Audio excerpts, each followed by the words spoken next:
नमस्ते प्यारे दोस्तों, आपका ड्रीम टेल स्टूडियो में बहुत बहुत स्वागत है। आज की हमारी कहानी है एक छोटे से बच्चे की। एक गांव में एक छोटी सी प्यारी बच्ची अपनी माँ के साथ रहती थी। उसकी दादी ने उसे उपहार में लाल मखमल का एक सुंदर टोपी वाला कोट उपहार में दिया था। वह कोट उसको इतना पसंद था कि वो हमेशा उसे पहन के रखती थी। जब भी वो उसे पहन के बाहर जाती तो सब लोग उसे लिटिल रेड राइडिंग हुड के नाम से पुकारने लगते थे, इसीलिए उसका नाम पड़ा लिटिल रेड राइडिंग हुड। एक दिन उसकी माँ ने कहा, बेटी तुम्हारी दादी बहुत बीमार है, यह टोकरी लो और अपने दादी को ये सामान देकर आओ और याद रखना रास्ता मत भटकना और किसी अजनबी से बात मत करना। बेटी, ये टोकरी दादी माँ को दे दो। रास्ते में सावधान रहना और जंगल में अकेले मत जाना।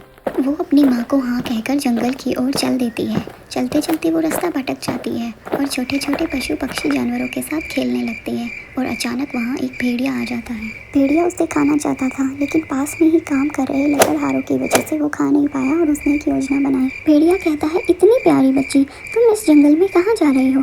लड़की कहती है, मैं अपनी दादी के घर जा रही हूँ जो जंगल के उस पार है। अब भेड़िए ने लिटिल रेड राइडिंग हुड को आसपास लगे फूल तोड़ने का लालच दिया ताकि उसे देरी हो जाए और वो खुद दौड़कर दादी के घर पहुंच जाए। लड़की भेड़िए की बातों में आकर आसपास लगे सुंदर फूलों को अपनी दादी के लिए तोड़ने लग जाती है।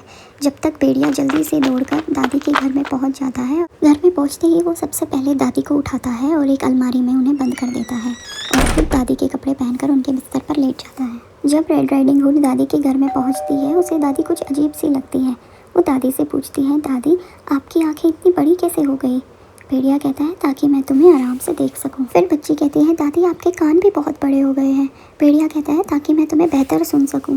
बच्ची कहती है, दादी माँ आपके दांत इतने बड़े और डरावने क्यों हैं? भेड़िया कहता है, ताकि मैं तुम्हें बेहतर खा सकूं। इतना कहते ही भेड़िया उस पर झपट पड़ता है और उसे खाना ही चाहता है कि बच्ची चिल्लाती है, बचाओ बचाओ, और पास में काम कर रहे लकड़हारे उसकी चीख सुनकर अंदर आते हैं और भेड़िया को मार गिराते हैं। तो इस कहानी से हमें शिक्षा मिलती है, हमें अजनबियों पर भरोसा नहीं करना चाहिए और अपने माँ बाप और बड़ों द्वारा दी गई सलाह को अनसुना नहीं करना चाहिए। मेरे चैनल को लाइक, शेयर और सब्सक्राइब करें।